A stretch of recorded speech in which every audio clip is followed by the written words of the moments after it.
ये कहानी है चितवन के विस्मयी जंगलों की, जहां जादुई मशरूम उगते हैं। कहते हैं कि जो ये मशरूम खा ले उसे वो सारे उत्तर मिल जाएंगे जिनकी वो तलाश में है।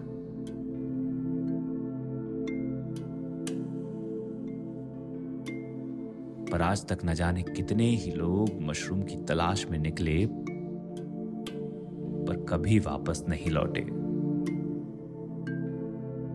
बताते हैं कि इन जंगलों में एक ऐसा जीव रहता है जो यात्रियों की तलाश बीच में ही रोक देता है।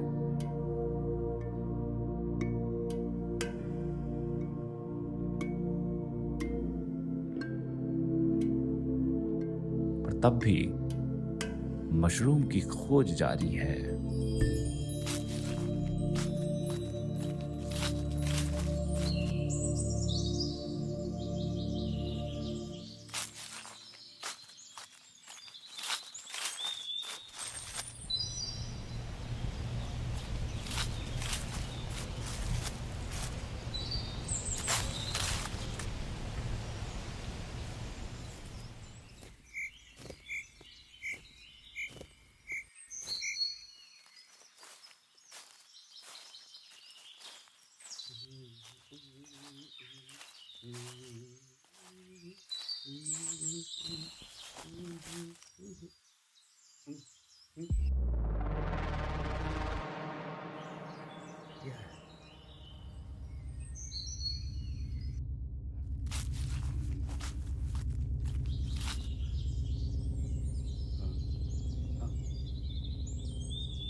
मुसाफिर मुसाफिर मुसाफिर, तू मशरूम की तलाश में यहाँ तक तो आ गया है, लेकिन यहाँ से आगे तू मेरी मर्जी से ही जा सकता है।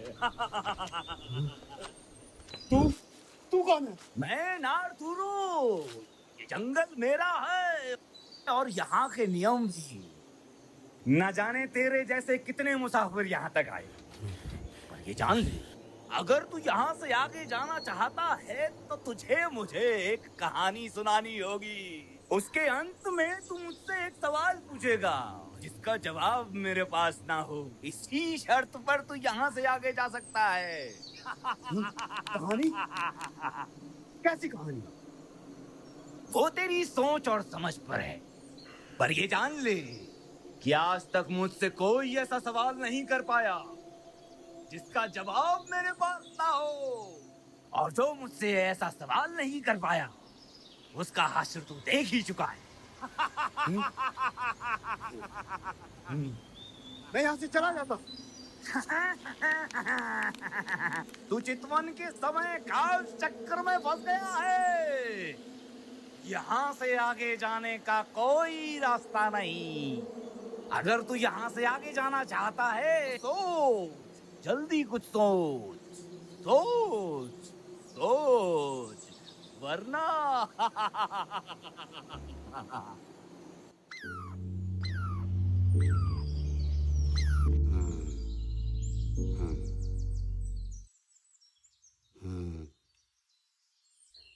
तो सुन नारतुरो,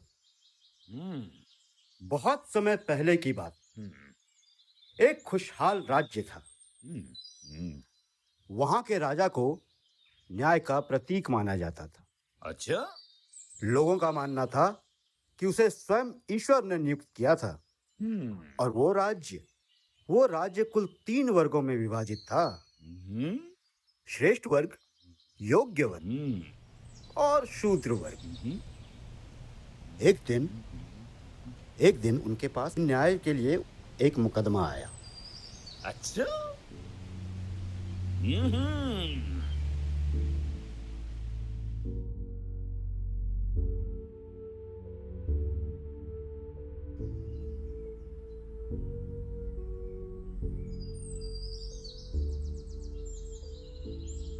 महोदय, इसने मेरी पत्नी को मारा है।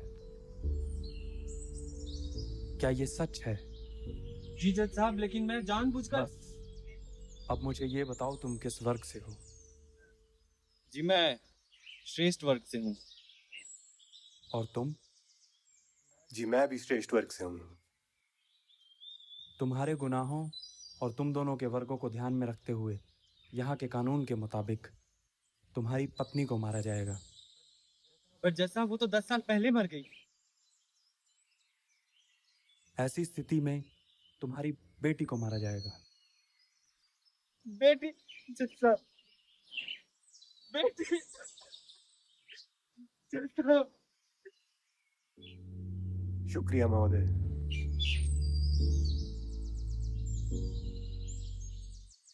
इसने मेरी पत्नी को मारा है हुजूर, इसने। क्या ये सच है? जी पर मैंने जानबूझकर ये बस अब मुझे ये बताओ, तुम किस वर्ग से हो? जी मैं श्रेष्ठ वर्ग से हूँ। और तुम? जी योग वर्ग से। तुम्हारे गुनाहों और तुम्हारे वर्गों को ध्यान में रखते हुए यहाँ के कानून के मुताबिक तुम्हें इसे 10 तोला सोना देना होगा। ठीक है जज साहब।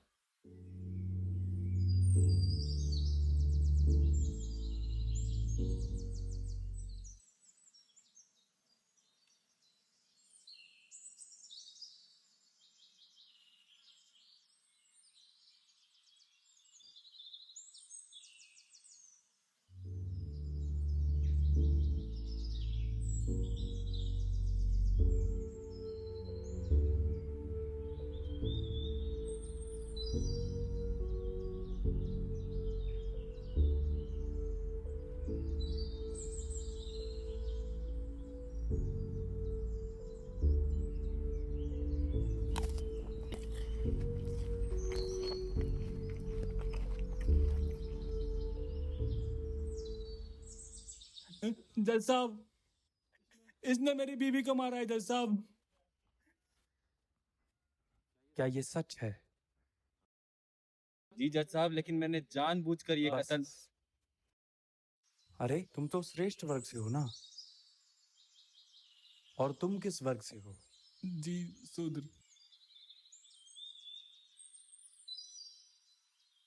तुम्हारे गुनाहों और तुम्हारे वर्गों को ध्यान में रखते हुए यहाँ के कानून के मुताबिक तुम्हें इसे 5 पीतल के बर्तन देने होंगे। जी बिल्कुल।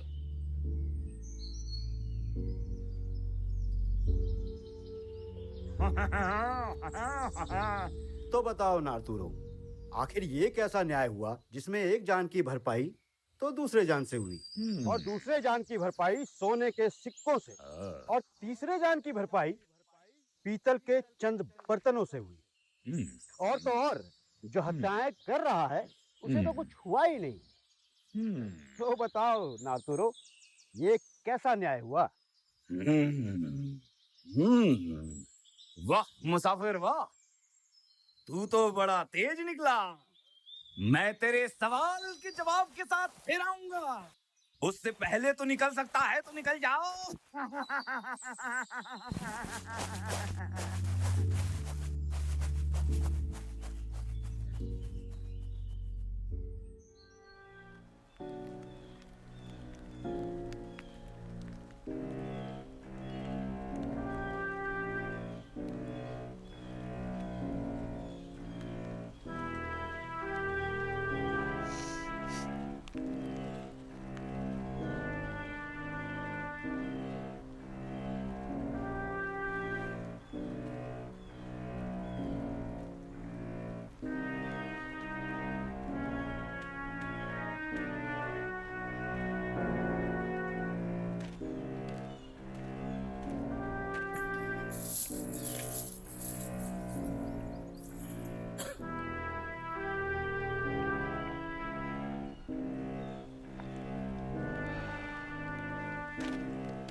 मुसाफिर मुसाफिर मुसाफिर, तू जंगल में भटक कर अटक गया और मैं तेरे जवाब के साथ वापस आ गया हूँ।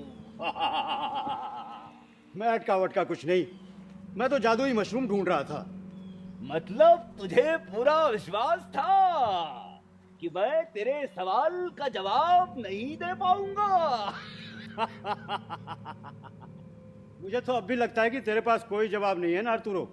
तू सिर्फ मुझे झांसा दे रहा है, और अगर तेरे पास जवाब है तो बता।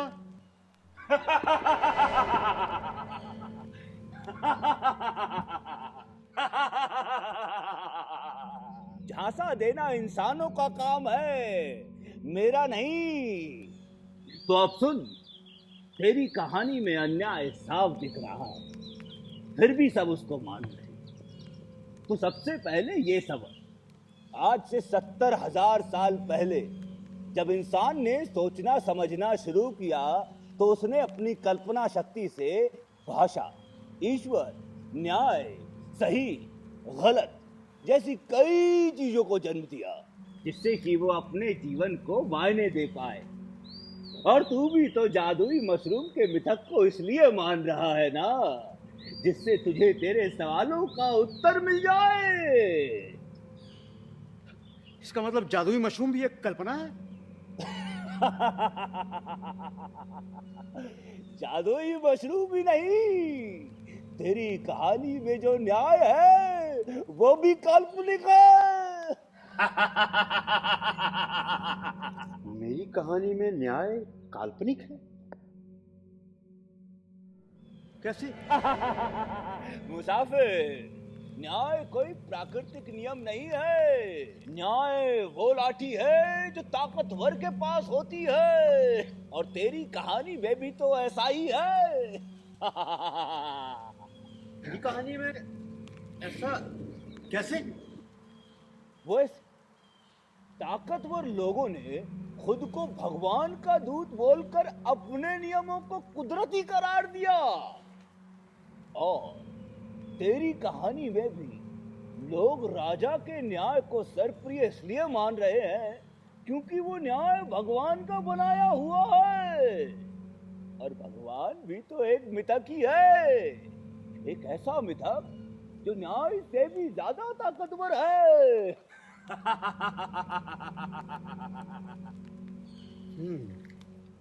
पर भगवान सबसे ताकतवर मिथक क्यों है? क्योंकि वो तुम्हारे कठिन सवालों का आसान उत्तर है। पर भगवान के नाम पर कुछ भी न्याय तो नहीं दिया जा सकता ना?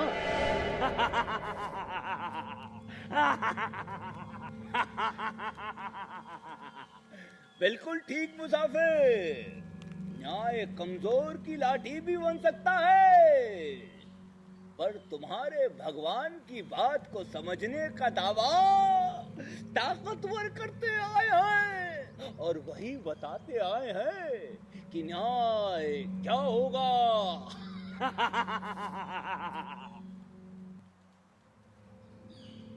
मैं कुछ समझा नहीं। समझ कैसे आएगा? तुम्हारा सवाल कठिन था, और मैं कोई ईश्वर नहीं कि तुम्हारे कठिन सवालों का आसान उत्तर दे दूं।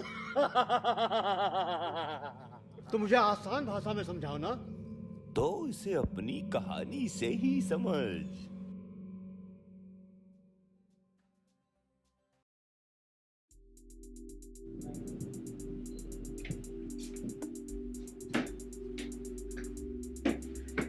यार बहुत लेट हो गया, पंचिंग गाड़ी को लेट करते। भाई तू तो सेफ, बॉस हमारी सवा सेफ।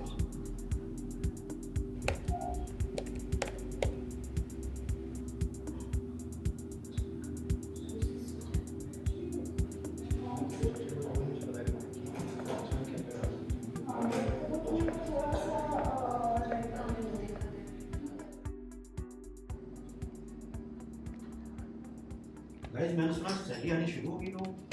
हाँ, हमारी तो आ गई, तेरी नहीं आई अब तक।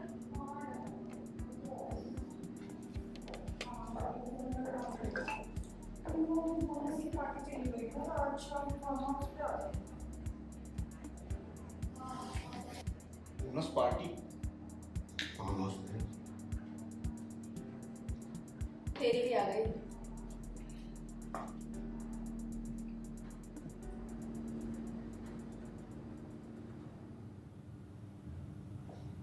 सैलरी आई तो है। इनका तो कट क्या है यार? अच्छा ऐसा क्यों? पता नहीं, मैं एक बार एचआर से बात करके आता हूँ। हाँ, जा जा। जा जा।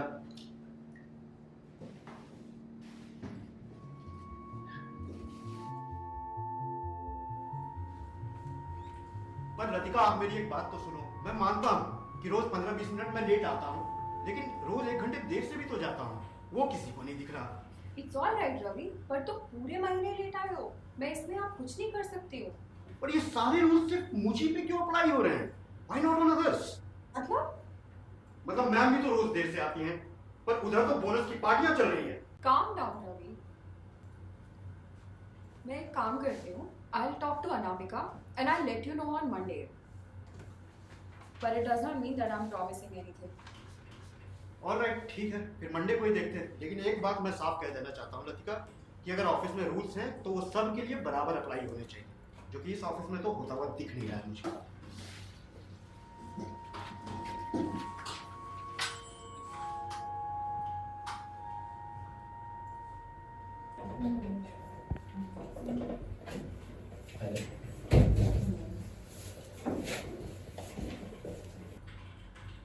So Ravi, you raised a concern about your last month's salary. Anamika is here to address the same. Ravi, मुझे पता लगा तुम्हारी सैलरी कट के आई है। Yes oh, how much if I may ask? Ma'am 8600। पिछले 6 साल में पहली बार ऐसा हुआ है।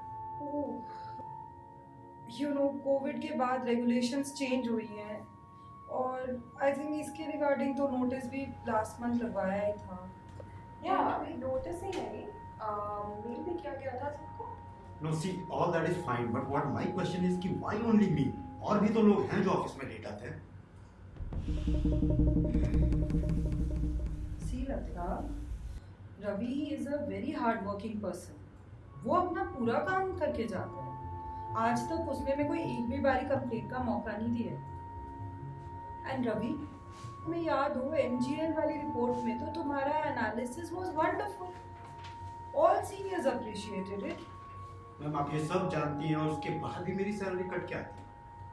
देखो रवि, तुम्हारी सैलरी कट के आई है ये जान के तो मुझे भी बहुत दुख हुआ है, पर अब हम इस बारे में कुछ नहीं कर सकते। ये मैनेजमेंट का डिसीजन है which is based on your punching records. But ma'am this is not done ना। देखो मेरी बात सुनो। तुम्हारा नुकसान मैं भी होने नहीं दूंगी। इसीलिए मैंने नेक्स्ट मंथ के क्वार्टरली बोनस के लिए ऑलरेडी तुम्हारा नाम रिकमेंडेशन लिस्ट में डाल दिया है। एंड वो नेक्स्ट मंथ तक आ जाएगा ना लतिका? या it's already in process. Ravi, एक और बात। If you maintain your punctuality, I will make sure कि तुम्हारे इंसेंटिव्स आते रहे। Sure ma'am, definitely. वैसे भी मैम मैं ज़्यादा लेट नहीं होता हूँ, 10-15 मिनट थोड़ा ऊपर नीचे हो जाता है, but I will try my best. मैं कोशिश करूँगा। हाँ, और एक और बात। हाउ डू आई से दिस? तुमने थोड़े दिनों से देखा होगा कि I have been coming late to office. You know, I have some personal issues. वो मैंने एचआर से भी डिस्कस किए थे। But the point of why I am saying this is मैं ऐसा कर पा रही हूँ because I have you in my team. अरे ma'am, I trust you. I totally understand it. I'll take care of it. Don't worry. Is that okay? It's all sorted now? Thank you. Thank you. Thank you so much, Anita.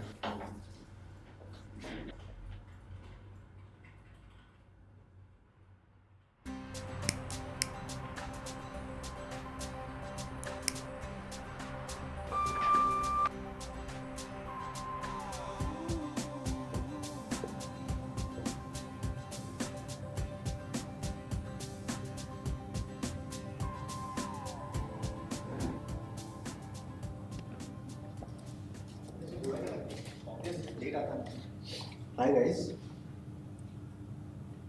Hi hi hi. कैसा भाई? बहुत बढ़िया, आप बताओ। तो as usual हमेशा की तरह मस्त, लेकिन आज थोड़ा पहले कैसे? सैलरी कट गई थी ना लास्ट टाइम। अरे इंसेंटिव भी तो मिली थी।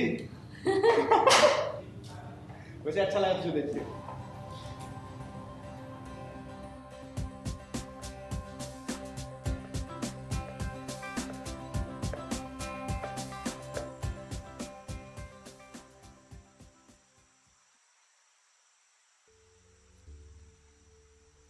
समझा मुसाफिर कि ताकतवर कितनी चालाकी से अपने मुताबिक न्याय को बदल भी देते हैं अगर कमजोर उनके खिलाफ आवाज उठाए। हाँ, पर मतलब चलो मान लिया कि न्याय ताकतवर ही तय करता है और मेरी कहानी में मिली अलग अलग सजा को ताकतवरों ने न्याय कह दिया। मगर फिर भी नारतुरो जो कत्ल कर रहा है उस कातिल को कोई सजा ना मिले, ऐसा न्याय तो कोई बेवकूफ ही मानेगा। बिल्कुल ठीक, पर तेरी कहानी में भी तो सभी पात्र मूर्ख मालूम पड़ते हैं। वो कैसे? असल में वो कातिल हर कत्ल के बाद इसलिए बच जाता है क्योंकि वो समाज औरतों को इंसान नहीं बल्कि किसी वस्तु या आदमी की संपत्ति के रूप में देखता है और इसीलिए हर स्त्री की जान की कीमत उसके वर्ग के हिसाब से लगाई गई। हम अगर वर्गों के विभाग पे अगर न्याय देखें तो स्त्री जिस वर्ग से होगी या ईश्वर ने जो कातिल है उसका वर्ग भी तो, लेकिन मुसाफिर लगता है अब वो समय आ गया जब शर्त को पूरा किया जाए। रुको रुको नारतुरो, मैं कुछ सोच रहा हूँ। ये न्याय अगर एक वर्ग के हिसाब से देखें तो दूसरे वर्ग की, लेकिन न्याय तो